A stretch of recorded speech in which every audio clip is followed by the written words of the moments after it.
One.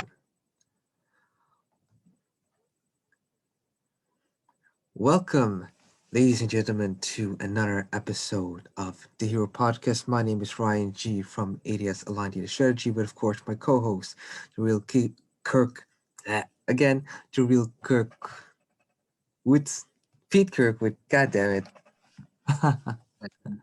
The Kingmaker. What's the topic of today? Well, you can tell it's early in the morning for Ryan. It's a good time difference thing. We're literally on opposite sides of the world. But the topic for today, I'm definitely reminded of many early mornings when I think about this, because it's the 100-day hero challenge. Now, I posted this on my social media and I told pretty much fucking nobody anything about it. I didn't explain what I was doing at all until people started asking me. And when people started asking me, I didn't even readily offer an explanation. I had to dig for it. So a couple of my closest clients had a fair idea where I was coming from and things like that. But a lot of people were just absolutely in the dark. Pete's counting something, and they had no idea what I was counting. People thought it was a 30-day challenge, but it kept going, and then da-da-da-da. But I went for 100 days on the Hero Challenge. And how that sort of came about was I decided I needed to make a commitment to change, because it's very easy to put effort into changing, to put work into changing, and to start doing it.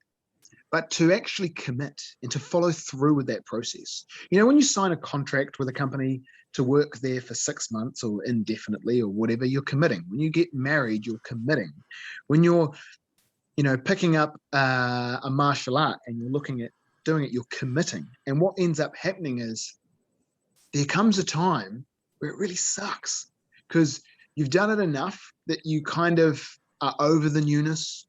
You're not really good enough to really enjoy it. And there's like a middle period. It doesn't matter what you're doing. There's like this weird middle period. But if you've committed, you have reasons and things that hold you through it. And committing to the 100-day challenge, when I first thought about it, I just wanted to change. I didn't even really know where I was going.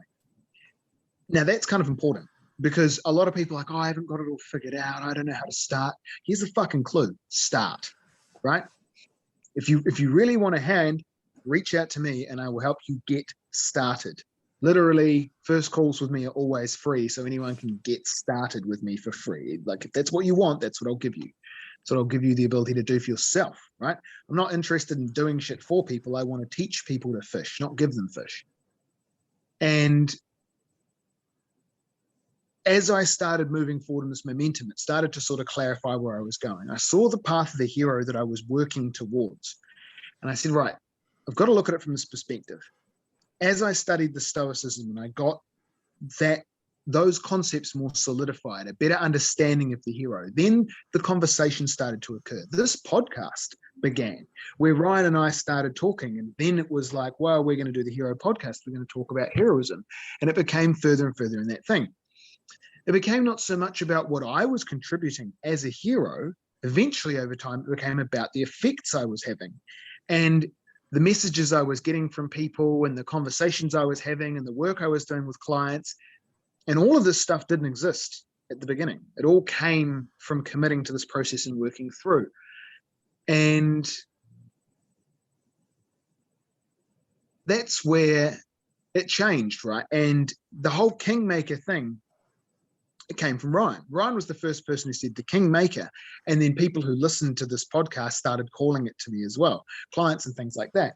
And I had a look at it and I realized that that's what I really specialize in. So I specialize in helping men obtain their kingdom, right? Like in their own mind, they have to have the head of a king, the dome of a king, and how that extends into their life all comes from in here. So it's about sharpening whatever they have. I've worked with some incredibly talented, very, very high profile people. I'm not going to name drop like a dickhead, but they're the kind of people that even I was like, you want me to work with you? Really? And they were like, yeah, because I saw that you saw something that I don't have a handle on. And I saw that you can give me value and benefit in that area. And both. And I remember one time when I was approached by a very, very, very large company for a very big contract that didn't completely go through because some other people interfered in the negotiations of it. Completely unintentionally, but it's a cosmic universe full of random accidents. But it reminded me of that level, right? We get so used to something that we forget. And that commitment over those days brought about such a change. So my career completely changed from the 100-day challenge. And all I was doing was measuring the difference and committing to it. So when I started, I didn't even know I was going for 100 days. I didn't know what I was doing. I didn't know any of that stuff. I just kept doing it. And it sort of came together. I was like, well, I'm committing to change. I'm committing to working through this. Where are we going to go? And then I sort of got the idea of, well, we're going to go for 100. All right, we're going to go for a whole 100 days, at least. At least. I might just I've had a couple of days where I've just sort of kicked back and thought about things and done some different shit with my life, especially reconnecting with my family at the end of it was just fucking awesome. So like my aunt, my grandma, my sister, just incredible, absolutely incredible. Still need to get a hold of my brother. And I could go on. Anyway, that perspective really helped me measure where I'd come from and what I'd done. Because we underestimate how quickly we can do something and we overestimate how long things will take. So, you say, I'm going to go whack that out. I can get it done in about an hour. And it takes you an hour and a half. It takes you 3 hours because you completely didn't know what you were doing or whatever. But you think, if I want to create a significant change in my life, it's going to take a couple of years or at least a few months, something like that. And I look over that 100-day period and I see, there were things which every sort of 2 weeks or so triggered, and then something else would trigger from that and trigger from that, like, the stoicism into the podcast and into the coaching and more clients and things like that. But also at the same time, there were periods where I would almost die. I would almost flatline. I would almost give up and I would almost drop out. And I could see, looking back over it, that what was holding me in was that structure. It's like, well, I've committed to getting up every morning and I've committed to doing this workout and I've committed to these meditations. I've committed to this study. I've committed to holding myself accountable, measuring it, posting about it, and even when I wasn't perfect, this was another fantastic lesson, just incredible. Get this one, definitely write this down. Whoever the fuck you are listening, write this one down. You are gonna fuck it up, and that is okay. And you have to let go of your mistake as soon as you make it and forgive yourself, because you can't move forward and progress if you keep holding on to the fact that you fucked up. Accept the fact that you're going to fuck up, and when you fuck up, laugh about it, let go and move on. We hold on to, but I was, looking backwards far too often. Don't do it. And if I fucked up day 32, right? At the end of day 32, I wasn't feeling great about it, but I knew that tomorrow was day 33 and that was my opportunity to do it right. And that mindset changes how you're focusing on, because without a framework of some kind in your life, right? A lot of people have a job that provides them a framework. They're employed by somebody else's business that holds their life together. And when you're self-employed, that structure can be difficult. So imposing that structure on myself helped keep me focused. The new structure I build from here, I'm not sure how I'm going to do it or what I'm going to do. And as I reveal the secrets of this, it won't be as fun. Because a large part of the fun of the game was the fact that no one knew what the fuck I was doing. And I was just winging it and bringing it together. And it did a lot for my physical. So there's my career, right? And the next thing it changed into was the physical. Because my workout routine, it inspired me to consistently stick to it, even on the days I didn't want to. And even when I was completely uninspired, I'd committed to doing it. And that got to the point where I got pissed off enough that I was like, nah, I just need to fucking get into martial arts. I just need to get into BJJ. And now that has motivated me and inspired me again. I'm watching the clock every day. When's BJJ coming up? fuck, it's still 5 hours away, 7 hours away, 11 hours away, 2 hours away, whatever it is. Like I'm watching it because I just want to go and play. Because to me, it's a game. And there's a fascinating freedom in being a brand new student at Brazilian Jiu Jitsu because I'm used to being really good. And a lot of us make this mistake. This is for all the high achievers out there, right? You're used to being fucking good at what you do, Mm-hmm. and you're used to being a winner. You're Mm-hmm. very used to turning up, learning quickly, getting your feet under you, and having some success and results on the board. And grinding something up for a very long, extended period of time is fucking painful even to think about. And you're like, nah. So in my life, because I'm a quick learner, things that you can't learn quick, like musical instruments, I've never been able to have the patience to sit down and do it. Mm-hmm. And even martial arts has been a challenge. However, Enter BJJ. Right? BJJ has changed things because it's funny, it parallels one of my most successful abilities, which is chess. I don't talk about it very much, but I haven't lost a game of chess since high school. That's what did I leave, 17? That's a 16-year winning streak in chess. And that included a party I went to, which was a 21st themed chess party where I didn't lose a single match. And when I stepped in on people who were losing to take over their games, I still didn't lose a single match. And I remember just recently the subject of chess came up amongst us, and I felt this massive pressure, like, fuck, I better not lose my fucking winning streak. Like there was a huge, huge pressure and anxiety in me that just brought, like, I couldn't see anything or hear anything around me when I was in the middle of this chess match because I was like, there's no fucking way I'm going to lose. I was so dedicated and focused into this. And until it became apparent that I was clearly not having a problem, it wasn't fun. And I see the contrast where I'm starting this brand new thing with BJJ and I've accepted the fact that I'm not winning and I'm not going to win and it's not going to happen for 6 months. If I ever get anyone in any kind of submission at all, like even when we're practicing and stuff, I'm just like, wow, like I'm really appreciative of it. It would be a And happy accident. Exactly. I'm studying it like chess.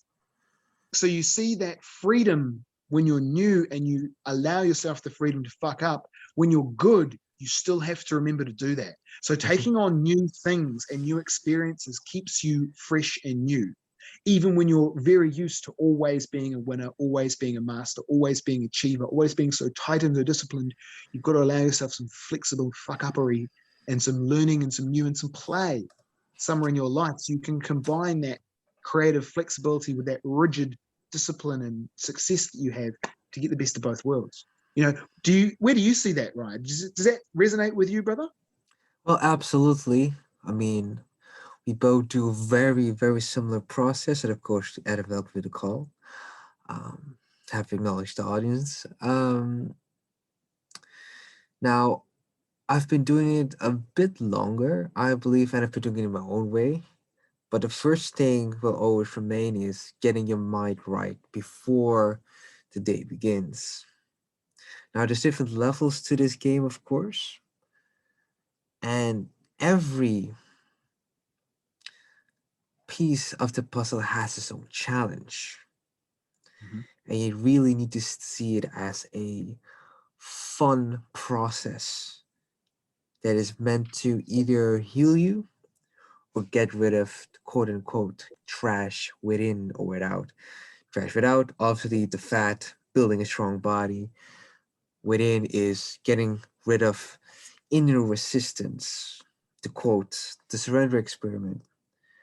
And you will fail often. And it's going to be hard to get out of bed as for today. I mean, I went to bed at 3 a.m. just to do a bit more marketing and do a bit more of this, do a bit more studying. Also, partaking in beast camps, being from a totally different time zone completely destroys my sleeping schedule.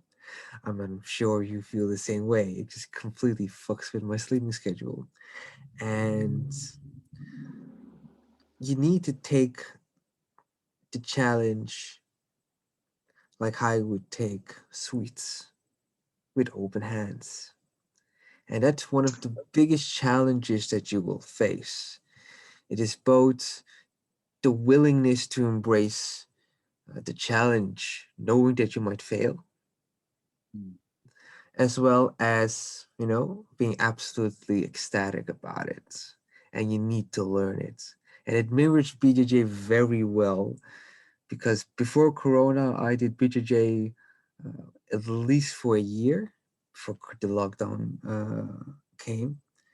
And when I think about going back, I really just feel like, shit, I gotta start all over again because I didn't practice for at least a year. You understand what I mean? I do.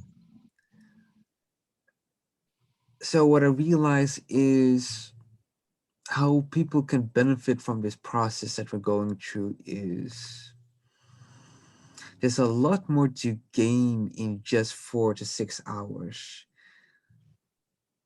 than you realize. I mean, in 4 to 6 hours, I can do a Wim Hof method cold style shower, Yeah. read 7 different books before I start work.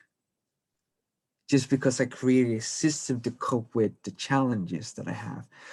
Write my thesis, do an experiment, do a very strenuous workout. We're talking about high volume calisthenics, and somehow I don't always make it before 9 a.m. Even sometimes I have to push through till 7 p.m. just because my body won't listen. I just don't, you don't have the energy, but you have to do it. Totally. And even if you're injured, because now I dislocated my left thumb, don't ask it, long story. But I can't do push-ups anymore. Now I need to figure out something else because I need to put in the work. Because if any time, you know, I need to be ready. It's that martial arts philosophy of I need to go through life ready for a fight. And at the same Yeah. time enjoy my life. Because, I am a warrior gardening.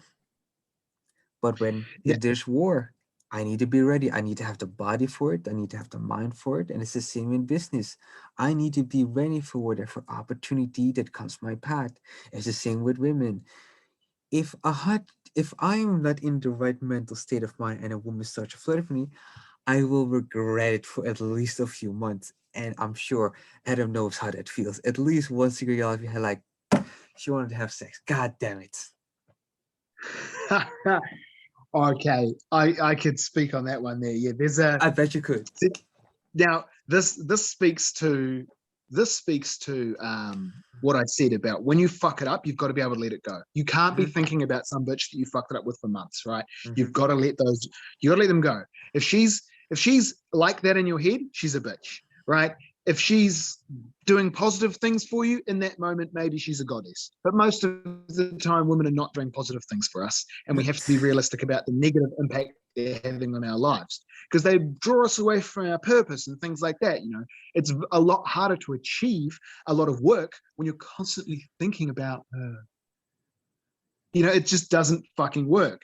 So what you sort of have to do is be able to let go and get back to what you need to get done.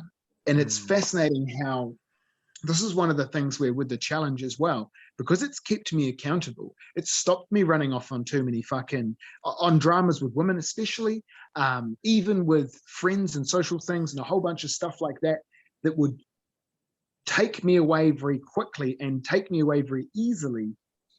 It's a lot easier to stay on track because you've built accountability in. So, for example, that physical accountability that kept me to my workout, it's really easy to start building that body, get that image together, come together. You attract a few girls into your life. They start coming around. They see your social media messages happen. You tee it up. They come over, or you go over there, or whatever the fuck.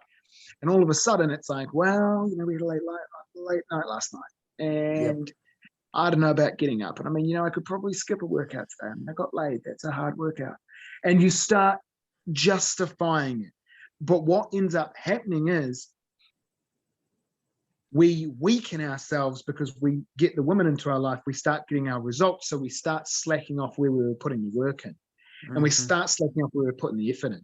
So your business stops flourishing and your body stops, your muscles stop growing, you stop working out, things like that. And then all of a sudden those women stop coming around and you're, oh, what the fuck happened? Well, you stop fucking doing the work. Yeah. But when you got that 100 days, you can measure it. And there were a couple of times I was sick, right? Like I went through this one period where I was like hallucinating and fucking vomiting and diarrhea, and like I got whatever the fuck I got, it was real bad. Like a few other people I know got it. It was just insane. No one had the hallucinations like I did. But anyway, that really threw my process a lot. But I had a drive in me to get that workout and to do something physical to keep me accountable that I didn't before. And those sort of things start building your character. Because I committed to the challenge, it seems easy, but it starts making me into the kind of person that is different than somebody else who won't do it, who doesn't commit to a challenge, who starts a challenge and quits, who starts a challenge, fucks up a bit, just like I did, and then stops, versus the guy who, hey, there's a guy who started the challenge, he never fucked up, he did it perfect, right? And he's better than me. Good for him. But I don't give a fuck. I'm worried about myself. And I just don't want to be, I just don't want to be a loser in somebody, like in my own eyes. When I see someone else do something, I'm like, man, I don't want to be like that. When I see someone who does something awesome, I'm like, I want to be like that. And I also understand that I'm human, I'm me, and I'm not them. So when I don't do what they do, I'm not a loser because I'm me. They're doing whatever they're doing. So just because I try and achieve that doesn't, it's like if I'm rolling with someone who's a purple belt, exactly. It's stupid to compare. But if I'm rolling with someone and I win, I might as well take the free good feelings. Yeah. I shouldn't have got that, so I'm going to take it, like, woo.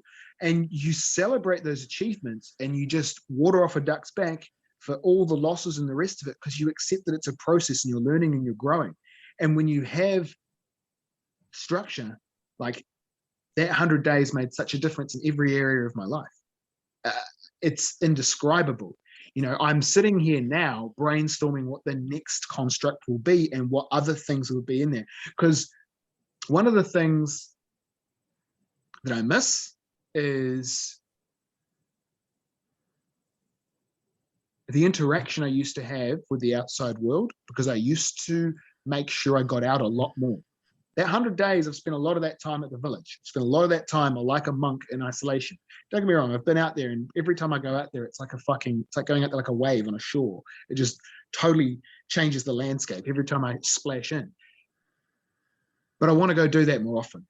And I'm seeing new things, and like BJJ's become a practice. My calendar is starting to fill in. It's starting to become more structured, more stronger. And my life is starting to build that structure that the 100 days was giving me. I don't think I've got to a point where I want to give up the 100-day structure. I'm going to change it to something else, but it's starting to create structure in my life that didn't exist before. So that's where I've got a regular BJJ classes. I have regular golf coming up. One of my clients is sponsoring me for golf. So he's paying for all my golf so I can go and do that. Not only is golf really enjoyable, it's something him and I, we both like and we both have a history with. So we get on, we discuss, it's something we bond over, but we also appreciate the ability to get out there and network with people. And we both come from that business perspective where we can go out and you never know who you're going to meet. You never know what's going to happen. Exactly. Right? If it wasn't for IMC, we wouldn't have this podcast together. Absolutely not.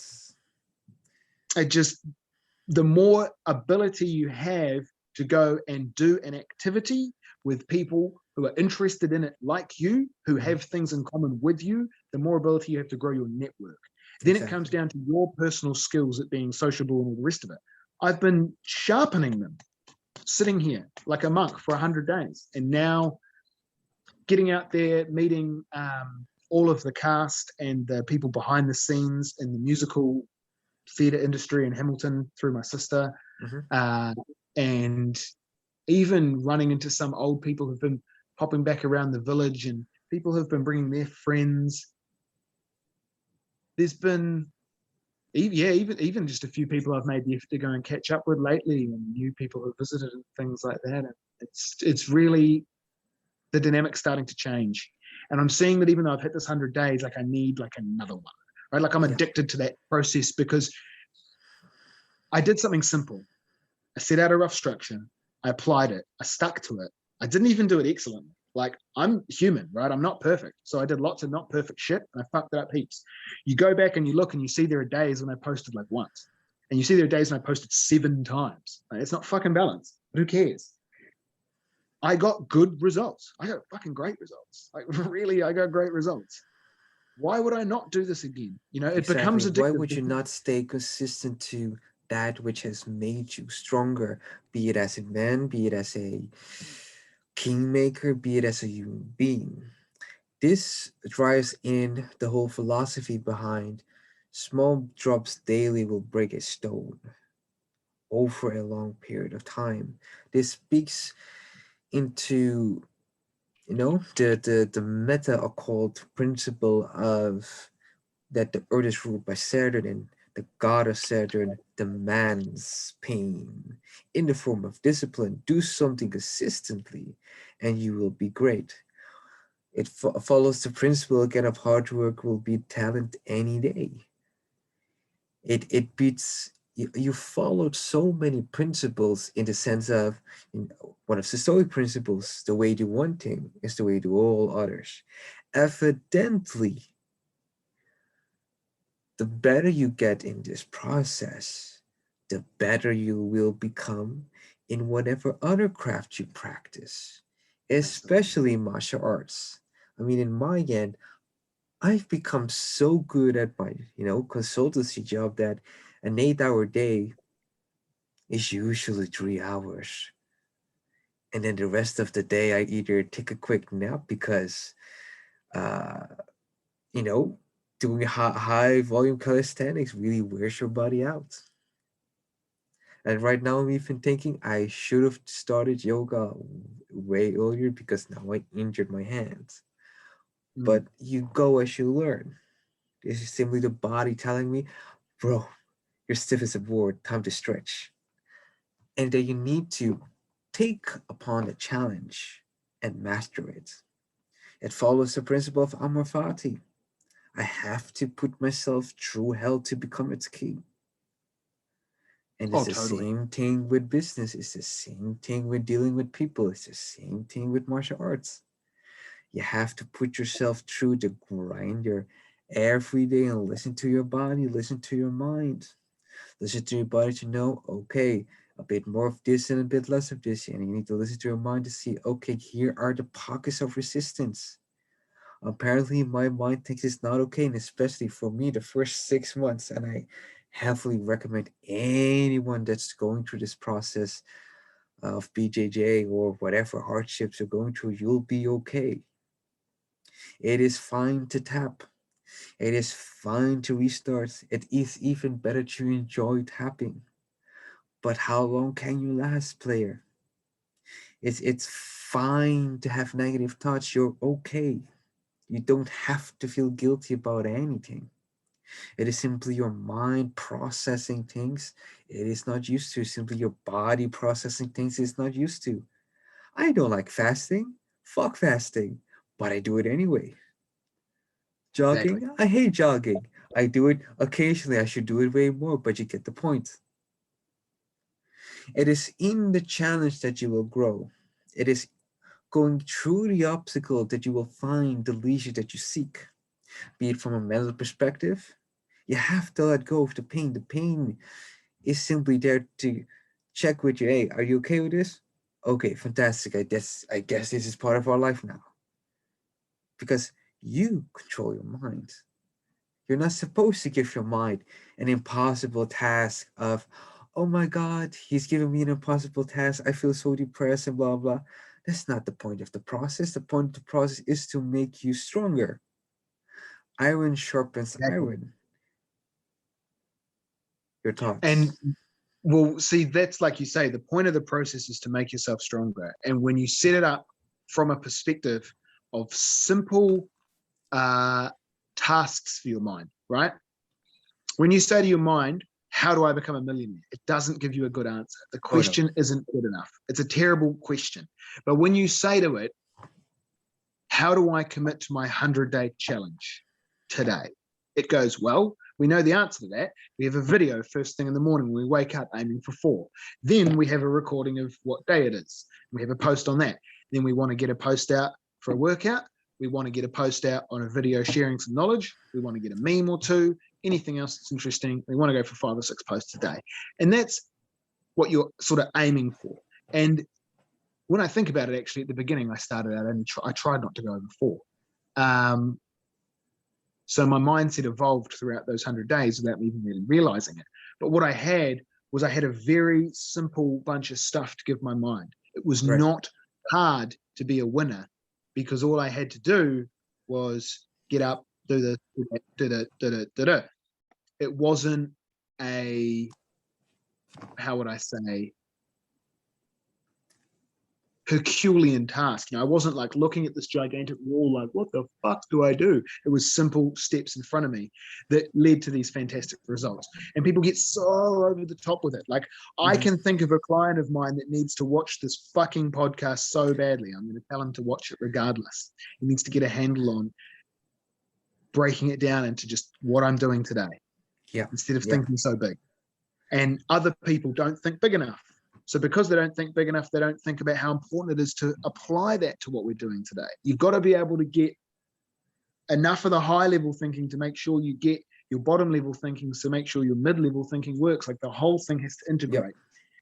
Yep. And man, I'm realizing that I'm explaining general concepts on a podcast. This is the shit that we're almost getting into teaching now, where it needs to be customized. You know what? I think you should do a live about this. This is like a perfect topic to go live on. In which, and like, say, in what exactly? The whole structuring of the mind?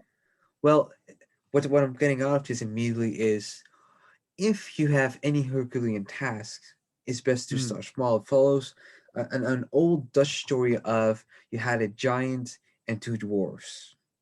And they both had the challenge of removing what I believe is a mountain of melons of rocks. It's either one of the two. And the giant looked at it and said, you know what? It's easy for me. I could just start later. And the dwarf and me looked at it and they said, oh shit, we need to start now. And they started to carry it by hand and move all the rocks bit by bit, started the process. And at some point, the giant woke up and he realized these small dwarfs are already at half. And then he started. Now, the message of this, short, fantastical story of giants and dwarfs has a lot to do with the power of starting now and being consistent. So what if you're in a disadvantage? So what if you're a dwarf compared to someone else, or compared to some other time in your life? What can you do now? And what can you do consistently? It is all in your power. So Absolutely. if you get a feeling of depression, what can you do now to feel better? Get a cold shower and wake up. I dare you. You will wake up it's almost ridiculous how much of a cheat it is to get your mind right.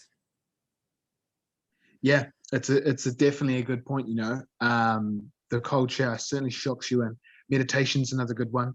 And actually reading some stoicism, some philosophy, it dials your mind up.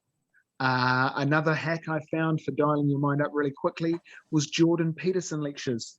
Really? Because they're spoken at such an advanced level of clinical psychology that it instantly brings your mind up to thinking in a big picture. Yeah, fantastic hack. I can wake up and I can put one on when I'm half asleep and it'll wake me up. It's quite fascinating. Because my mind will start moving. Now, I can't guarantee that to everyone. I know my mind's pretty unique in that aspect. Fair enough. But the other perspective you were saying, there's a dichotomy to the story of giants and dwarves, because it's very easy to win by doing the small tasks and being the dwarf in that scenario. but it's very easy for us to lose by being the giant. It's very easy for our ego to, I'm so good that I don't need to X, I don't need to Y, I can get away with blah. And this is where people trip up. You know, that's where, well, to be fair, I went to 2 BJJ classes yesterday, so I'll skip today. No, just because you got ahead, don't slack off, you know. And we let our, oh, well, you know, I fasted this week. I did a fast so I can eat this, you know, like whatever it is that you're justifying this bullshit to, you're saying, well, I'm so big, I'm bigger than this challenge. And your ego is becoming a giant instead of being able to practically look at it from that realistic size perspective of a dwarf, and you do one thing at a time and you stick to the consistency of the task. Because, you know, with the 100-day challenge, there is no take 2 days off and then work out 3 times. It doesn't work like that. Exactly. It holds you into an accountancy and a consistency, and it's very easy. As soon as your life gets exciting, it's very easy to forget how quickly days go. So if I have shit that knocks me the fuck out and I get like 2 or 3 hours sleep, and then I'm up into lines then at 5 a.m., class finishes, I'm fucked, and I need to get some more sleep that day, and I end up in a short day or something, it's almost like it never happened. And I'm like, hang on. And then I realized what I'm thinking about was 2 days ago, because yesterday was so not a day. Yeah. And if you're not measuring, especially if you don't have something in your life like a job, right? If you're not measuring, you'll very quickly lose track of time. Yeah. Very quickly. So that was a lot of those lessons. Well, speaking of time, how are we doing for time in this one? With about 5 minutes. Okay, fantastic. And well, there you go. That's appropriate, isn't it? That was one of the things I really came in just in the last 5 minutes in. From your perspective, looking in, you saw my 100-day challenge. You saw my posts from day 1 to day 100 and the things over it. Do you have any questions for me on it? Any observations? Well, the biggest observation would definitely be physical, because I remember you starting pretty chubby. And like pretty chubby, where it was kind of comical to see you train and post while I did, post my progress. And I now almost regret not posting my progress because I have no idea what it looks like half a year ago or something. I have absolutely no idea. I just realized I am strong as fuck right now. I have gained personally almost 5 kilograms of muscle through this program. And it's just insane. But also, I also did not expect your muscle tone to be so good around your stomach area. And it's the same for me. I did not expect to be so good. And it follows the philosophy of Phil Jackson a lot. It is not the outcome necessarily that we're interested in, but what's way more important is creating the conditions to continuously recreate that outcome day by day. Is understanding your role within the team, and is understanding the vision of that team. That's how Phil Jackson became one of the greatest basketball coach ever. I mean, he coached the Lakers back in its heyday with beasts like Shaq O'Neal and Kobe Bryant, and they're insane characters. They're insane characters, and it teaches you, or I definitely apply his philosophy a lot on creating the outcome. Use the process to create your outcome. That's what it's all about. We have 3 minutes. And I see it's interesting how, like, I wasn't thinking about developing a nice set of abs, but I got to admit, I do enjoy being a dick and being like, oh yeah, like these, Exactly. Like I didn't need to get them out in the podcast right now, but I like doing it. So I'm like, yeah, fuck yeah, look at that. I built that. Because I remember when I weighed 114 kgs, 255 pounds, and I was carrying a whole fucking keg, like I was the size of more than 2 people for my height. It was fucked. So that result the thing that quote that you said there is really powerful because it really highlights it, right? People think about the result they want and they fuck up in the way they make plans. They go, man, I can picture myself lying on a beach, drinking a margarita on a sun chair in Bali. That's what I want my life to be. And it's like, okay, you're lying on a beach in Bali in a sun chair with a margarita. Okay. 10 minutes later, here you are. An hour later, here you are. 5 hours later, here you are. Bored yet? Do you want to do it tomorrow? What about for the whole week? What Yep. about for the next month? Like, is that really what you want? How long before you're just going to be alcoholic? You're going to be dehydrated. You're going to be sunburned to shit. Like, that's not actually what you want. You want to go and do that every so often. You want a life that gives you meaning and purpose and means you don't need a holiday from it. So how do you do it? You got to build it from creating the environment that creates the result, which is where the 100-day challenge comes in. It's the process. And that's where, when it comes to someone's business, you build that process, that structure that creates the results. When it comes to someone's personal life and their mindset as a kingmaker, I build that structure for them. Now, I haven't built this for a lot of clients because not a lot of people have actually invested in themselves to get to that point. The ones that have can know their fucking results. There's a lot of my clients who haven't fully taken advantage of what I offer yet. And that structure needs to be written in your language for your life and your goals and the way that you want to live. That's the thing that people fuck up, is how they're going to live. How are you going to be retired? Because you ain't going to lie on the beach your whole fucking life. I've Yep. had to help, spoiler alert, one of my best clients, I've had to help my own fucking father conquer that one at the age of 65 because he thought he'd wrapped it up and then realized he was bored. So in wrapping it up, it's about creating a process that creates the results. And the 100-day Hero Challenge has been a fucking pleasure. I can't wait to formulate the next one. Thank you very much, Ryan. Fantastic. This has been the Hero Podcast. My name is Ryan G from Areas Aligned Data Strategy with my co-host, the real Pete Kirkwood, our kingmaker. I hope all the listeners have a fantastic listening time, and I wish you the very best. May your life never be the same. Good morning, good night, good day.